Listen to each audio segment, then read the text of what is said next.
हाय दोस्तों, नमस्कार। आप सभी लोगों का आर.एस. एकेडमी के माध्यम से मैं आर. शंकर हार्दिक अभिनंदन करता हूं। मित्रों, पहली वीडियो को आप लोगों ने बहुत सराहा, बहुत प्यार दिया, इसलिए मैं पुनः आप लोगों के समक्ष हाजिर हूं। और जैसा कि मैंने आप लोगों से इस वीडियो के माध्यम से बता रखा है कि मैं इतिहास के विषय में ही आप लोगों से चर्चा करूंगा और अपने ज्ञान के मुताबिक, अपने प्रतिभा के मुताबिक आप लोगों को इतिहास के विषय में ज्ञान देने का, जानकारी देने का कोशिश करूंगा। जैसा कि आज मैं आप लोगों के सामने समय को वेस्ट न करते हुए, दरअसल समय की बड़ी समस्या रहती है, समय को किसी तरह से निकालना पड़ता है, तो उसी समय में से थोड़ा सा आप लोगों के बीच आने के लिए समय निकाले हैं। और इस में मैं आप लोगों से इतिहास शब्द पे आप लोगों से बताना चाहता हूँ, आप लोगों से चर्चा करना चाहता हूँ और अब आप लोगों को इतिहास शब्द के विषय में जानकारी देना चाहता हूँ। देखिए, इतिहास ह्यूमन साइंस में यानी मानविकी शास्त्र में इतिहास का बहुत बड़ा महत्व है, जिसको जानना बहुत ही आवश्यक है। जैसे व्यक्ति को खाना खाना आवश्यक है, पानी पीना आवश्यक है और उसको स्वस्थ वातावरण में रहने की आवश्यकता है, उसी तरह से व्यक्ति को अपने आप को जानने के लिए, अपने समाज को जानने के लिए, अपने देश को जानने के लिए इतिहास की जानकारी रखना, न अच्छी तरह से तो कमोबेश जानकारी रखना बहुत ही आवश्यक है। बगैर इतिहास जाने हुए आप अपने सर्वांगीण विकास को नहीं कर पाएंगे। इतिहास एक अतीत का आईना है जो हमको हमेशा सदैव प्रगति के पथ पर आगे बढ़ने के लिए हमको प्रेरित करता रहता है। तो इसी परिप्रेक्ष्य में हम इतिहास शब्द पे आप लोगों से चर्चा करना चाहते हैं। जैसा कि इतिहास शब्द को बगैर जाने हम इतिहास की गहराइयों में नहीं जा सकते। तो इतिहास शब्द की व्याख्या 3 रूपों में की गई है। अब तक हमने जो पढ़ा है 3 रूपों में देखा है, जिसमें सर्वमान्य जो है अंग्रेजी के हिस्ट्री शब्द का रूपांतर है इतिहास, जो ग्रीक शब्द के हिस्टोरिका से लिया गया है। इतिहास शब्द अंग्रेजी का हिस्ट्री शब्द है और हिस्ट्री शब्द की व्युत्पत्ति ग्रीक या रोमन शब्द के हिस्टोरिका शब्द से लिया गया है, जिसका अर्थ होता है गवेषणा, अन्वेषण, विवेचन करना माना जाता है। यानी किसी भी घटना के संबंध में उसके तह तक निष्पक्ष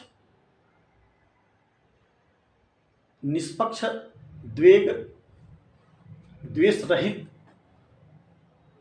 भविष्य को देखते हुए वर्तमान परिस्थितियों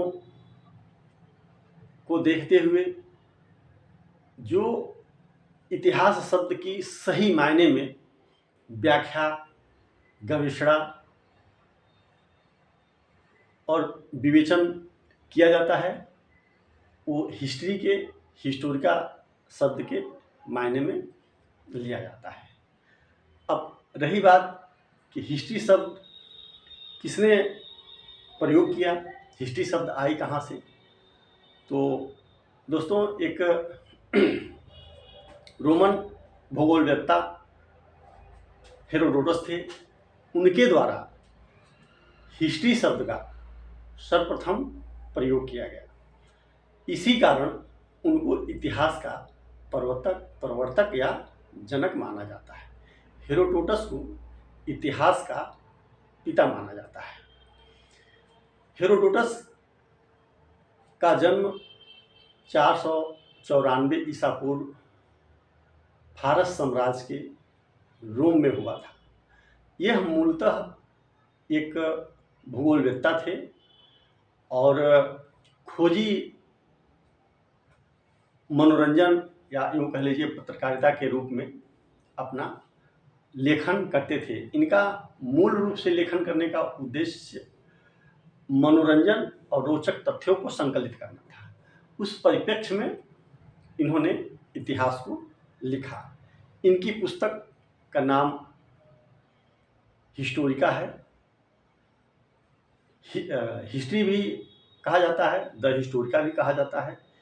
इनके पुस्तक में सही साक्ष्यों का अभाव है, फिर भी इनकी पुस्तक महत्वपूर्ण है। इनको सिसरो नामक दार्शनिक ने हिस्टोरिका लिखने पर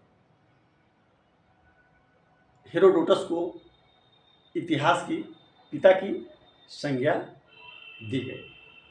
लेकिन जो वैज्ञानिक इतिहास के जनक माने जाते हैं वो यूथीडियस नाम के व्यक्ति, जो सर्वप्रथम तथ्यपरक वैज्ञानिक तरीके से इतिहास लेखन का काम किया, उनका नाम यूथीडियस है। अब रही बात, इतिहास की उत्पत्ति जर्मन शब्द से भी माना जाता है। जर्मन का एक शब्द है चैसिस्टे शब्द है जर्मन का, जिसका अर्थ होता है विगत घटनाओं का विश्लेषण। जर्मन के जैचिस्टेस शब्द का अर्थ होता है विगत घटनाओं का विवरण।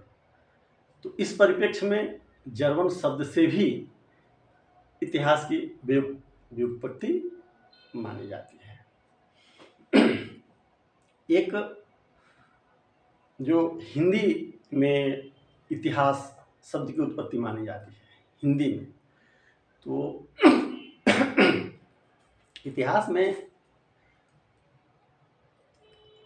जो हिंदी का इतिहास शब्द है उसकी व्युत्पत्ति संस्कृत शब्द के इति धन ह धन आस से लिया गया था, जिसमें इतिहास का सर्वप्रथम प्रयोग अथर्ववेद में मिलता है।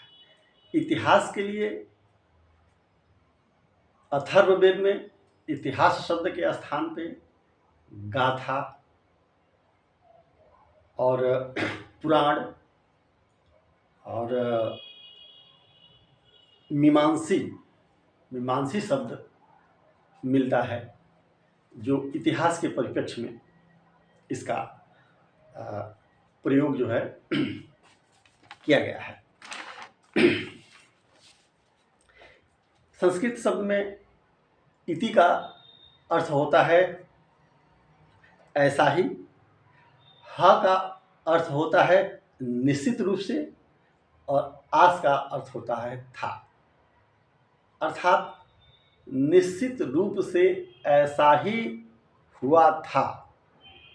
इतिहास के मायने में संस्कृत शब्द का जो अर्थ है वो ये है कि निश्चित रूप में ऐसा ही हुआ था, इतिहास का वर्णन मिलता है।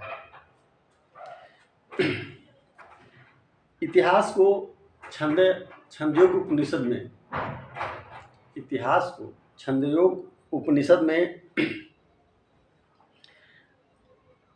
को पांचवा वेद माना गया है।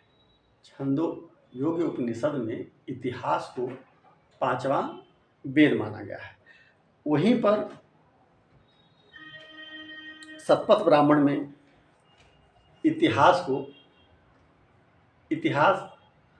पुराण माना गया है। तो इस प्रकार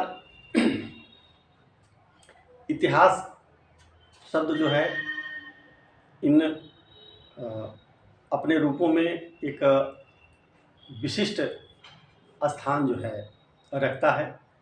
मित्रों, हमारे पास अभी उतनी अच्छी व्यवस्था उपलब्ध नहीं है जिससे मैं उसको जो एक उसका चार्ट बना करके और लिख करके जो चीज़ें समझाया जा सकता है उसको कह करके समझाने में कठिनाइयाँ हो रही हैं, दिक्कत हो रही हैं।